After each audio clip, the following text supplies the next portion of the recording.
안녕하십니까. 2018년도 5월 27일 밤입니다. 밤 10시 반 달리고 있습니다. 오늘 시간이 좀 일요일날이라서 여유가 있어서 제가 여러 개 기사 올려드렸고요.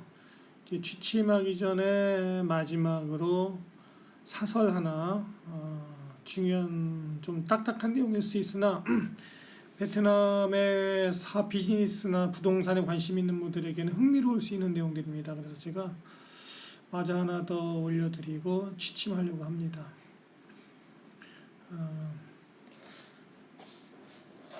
황기선 원장이고요. 보겠습니다. 어떻게 보면은 베트남인들이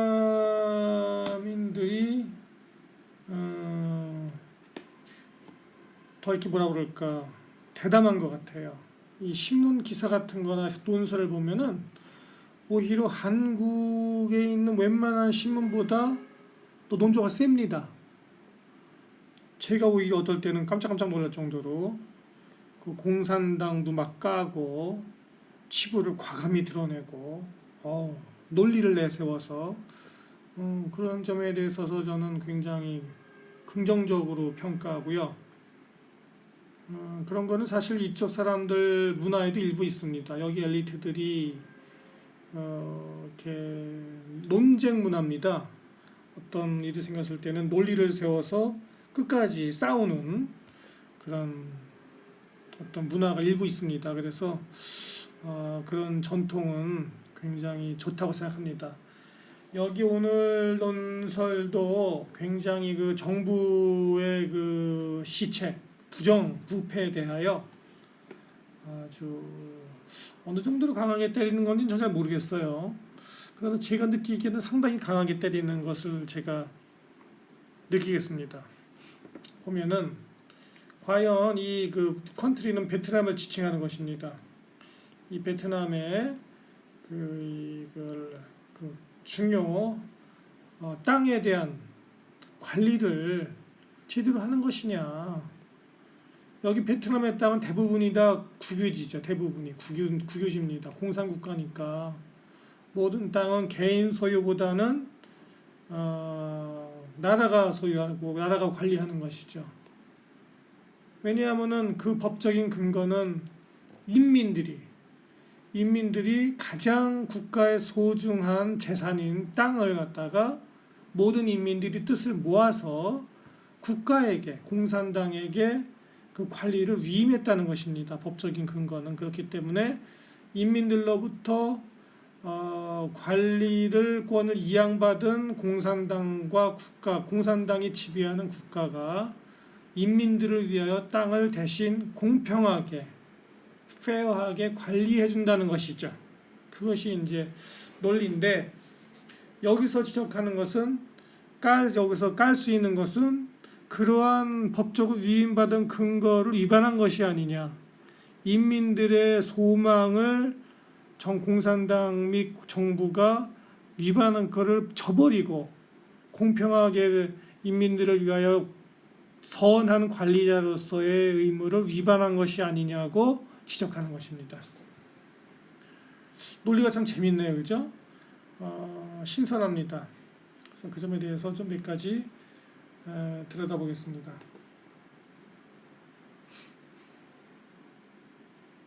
처음 말을 유명한 소설가 마크 트웨인 말로써 했네요. 마크 트웨인이 얘기하기를 땅을 사라. 왜냐하면 땅은 더 이상 만들어지지가 않는 것이다. 더 이상 만들지 않는다. 여기서 대의란 건 아마 하나님을 얘기한 것 같아요. 땅을 사라. 좋은 투자다. 하나님이 땅 더 이상 안 만들어. 이미 다 만들었잖아. 이거 모자랄 거야. 뭐 이런 얘기를 했다고 그러는 것이죠. 재미있는 표현입니다. 이제 여기 논필자 하는 얘기는 뭐냐면은 이 말은 맞다. 어떤 의미에서 맞느냐. 만약에 땅을 프리마켓 자유롭게 팔고 살 수 있다면 맞는 얘기다 이런 얘기죠. 저자는 미스터 끼엔이네요. 미스터 끼엔. 필자가 미스터 끼엔입니다. 그런데 이거는 베트남엔 안 맞는 얘기죠, 그죠? 베트남에서는 왜냐하면은 땅은 프리마켓이 아니거든요. 베트남에서는 땅은 프리하지 않죠. 왜냐하면은 국유지거든요, 국유지. 대부분이 국유지고 개인이 소유하는 최근에는 개인이 소유할 수 있는 땅도 있으나 어, 매우 제한적입니다. 보통은 개인이 뭐 아파트를 지닌다든지 자기 집을 짓는다든지 뭘 한다든지 할 때 하는 것은 국유지를 갖다가 50년간 보통은 국유지를 50년간 임차하는 것이죠. 임차권입니다. 땅의 사용권을 50년간 빌리는 것이고 50년이 지난 다음에는 다시 갱신을 할 수 있죠. 그러나 예를 들어서 40 먹은 사람이 40살 먹은 사람이 50년 쓰면 90살 되고 보통 죽지 않겠어요? 대개는 아직은 베트남의 평균 연령이 90세 이하거든요. 그러니까는 갱신을 할 기회가 없어지는 것이죠. 보통 이렇습니다. 뭐 자녀한테 이 땅이 빌리는 권한을 뭐라고 그러지? 상속할 수 있는지 그건 잘 모르겠습니다. 아직까지는 베트남 전쟁이 끝난 다음에 베트남 역사가 짧아서 그런 일이 이렇게 많이 생기는 것 같지는 않습니다. 어쨌든 간에 죄송합니다. 지금 목이 안 좋네요. 특히나 이러한 빌리는 50년간 빌리는 것도 특히 어반 에리어에서는 중심가 도시 중심가 여기 무슨 뜻이냐는 가에서는 비싸다 이거죠. 비싸다. 빌리는 값도 비싸다. 그런 데서는 일반 국민에게는 진짜 일반 국민 그렇죠? 평민이라고 할까요? 베트남에서는 평민이라는 말이 없죠. 그죠? 꼭 인민들에게는 어렵지 않은가? 그림의 떡이 아닌가? 이런 얘기입니다. 그래서 베트남에도 역시 가장 중요한 자산이 역시 땅이자 땅. 수자원은 당연히 중요하고 미네랄 중요합니다만 그죠? 베트남에 광물이 많거든요. 어쨌든 땅이 중요하다는 얘기입니다. 그래서 결국은 이 국가가 이 땅을 관리하는 것이죠. 인민들을 위하여. 그러니까 국가가 모든 하이스트 어서리티 베트남 정부가 가장 땅에 대한 것은 모든 최고 권한을 갖고 있다. 이런 뜻입니다. 그러니 공무원들이야말로 이거를 땅을 주무르는 공무원들이야말로 국가의 공무원들이야말로 가장 이 매니지먼트를 마음대로 할 수 있는 그렇죠? 그런 축에 해당이 되고 이건 당연히 under close critical scrutiny 아주 감시와 공무원들에 대한 감사를 관리 감독을 제대로 일하나 안 하나 썩 부패하지 않나 관리 감독을 철저히 해야 된다. 이것은 당연한 것이죠. 당연한 얘기인데 실제로 보면은 이렇게 안 되고 있다는 것이 사설의 내용입니다. 어떤 원칙에 의해서 해야 되느냐? 첫째, 1번 땅은 효율적으로 관리되어야 된다. 두 번째, 땅은 이퀴터블리 공평하게 관리되어야 된다. 이 두 가지 원칙을 반드시 지켜야 된다 하는 것인데 이것이 과연 그렇게 되고 있지 않다는 뜻입니다. Is record of late 최근에 어떤 결과를 보면은 기록을 보면 has left a lot to be desired. 이거 유감스럽다 이런 뜻입니다. 매우 유감스럽다. 최근의 결과를 보면 유감스럽다.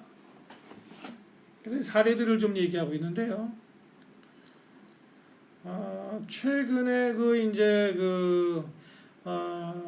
legal headaches, 그렇죠? 아주 골칫거리들, 법적인 골칫거리들 중에서 60%는 다 땅에 대한 문제다. 베트남에서 모든 법적인 분쟁에 아주 골치 아픈 해결이 잘 안 되는 미제권이라기보다는 너무 다툼이 심하고 해결 어려운 것들의 60%는 다 이 땅에 대한 문제라는 것입니다. 그만큼 이 땅에 대한 디스퓨트, 랜드 디스퓨트가 심각하다는 문제고요. 특히나 매시브한 이거는 이제 집단 소송이란 얘기죠.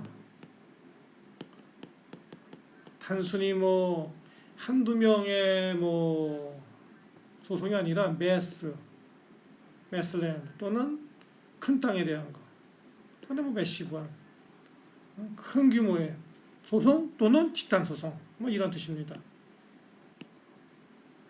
심각한 문제다. 인민들이 불만족스럽고 불만족스럽고 화가 나 있다. 격앙돼 있다. alarming한 수준이다. alarming, dissatisfaction and anger. 인민들이 이 불평등에 대하여 이 inefficiency, 이 비효율성에 대하여 정부가 걱정을 할 정도로 아주 급증하고 있다는 뜻입니다. 특히나 뭐 최근 사례는 저는 어떤 사례인지 잘 모르겠어요. 여기서 사례 들고 있는 거는 하노이의 이제 똥탐 인시던트라고 하는 거하고 호치민에 있는 2TM의 사례를 얘기하고 있는데요. 전 잘 모르겠어요. 못 들어본 얘기예요. 아마 작년이나 재작년에 있었던 얘기가 봅니다. 대강은 제가 뭔지 알겠습니다. 이게 리로케이션에 관련된 얘기인데요. 이게 이제 대강 이제 제가 짐작을 하는데 최근에도 이런 사례가 이제 하일랜드 저쪽 달랏 고원 쪽에서 있었죠. 이게 뭐냐면 이제 키 프로젝트다 이렇게 중요 프로젝트라고 한 다음에 거기 이제 땅값이 비싸지잖아요. 어떤 이 지역이 발전하게 되면은 또는 발전이 예상이 되면은 마스터 플랜상 뭐 5개년 계획 이렇게 시 5개년 계획을 미리 잡고 나면은 그 지역이 발전할 것 같으면 또는 그 지역이 이미 발전 중에 있으면 거기 있던 원주민들 원래 살고 있던 사람들이 그 혜택을 사실 봐야 되겠죠. 그 사람들이 원래 땅의 주인이고 조상 대대로 그 지역에 살던 농부들이고 그 지역에서 자식도 키울 사람들이고 근데 그 사람들을 강제 이주시키는 겁니다. 그 사람들을 아주 다른 지역으로 옮겨버려요. 통째로. 그죠? 통째로 옮겨버리고서는 어떻게 되느냐 여기 다음 보겠습니다. 그 다음에 어떻게 되느냐 그 강제로 옮겨지는 사람들은 진짜 really hard 참 힘들겠죠. 고향을 떠나서 온 거기 우리 가족뿐만 아니라 그 집단적으로 마을 전체가 딴 데로 가야 되는 겁니다. 그 지역이 개발될 거라는 이유로 우리나라도 옛날에 그 청계천 김진홍 목사님이 유명하지 않습니까? 청계천 목사는 김진홍 두레마을 김진홍 목사님 예전에 그 전에 우리나라에서도 청계천 강제 이주가 있었나요? 가물가물합니다. 예.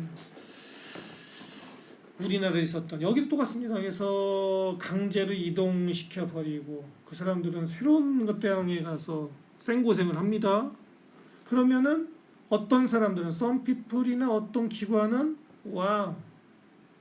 handsomely 짭짤하게 베너핏 짭짤하게 돈을 벌어요. 이런 일이 생기지 않느냐 하고 이 저자가 필자가 질문하는 겁니다. 그러면은 또 필자가 질문합니다. 이 땅이 과연 그 원칙대로 fairly하게 공평하게 equitably 진짜 모든 사람이 다 혜택을 받도록 또 투명하게 equitably and transparently 하게 관리가 되느냐 빅매니지 되느냐 답은 뭐냐? 노다 노 그렇지 않다. 굉장히 강하게 비판하는 것입니다. 최근에 이런 사례가 굉장히 많죠. 이게 이제 다 짜고 치는 고수톱이라는 거예요. 이 수-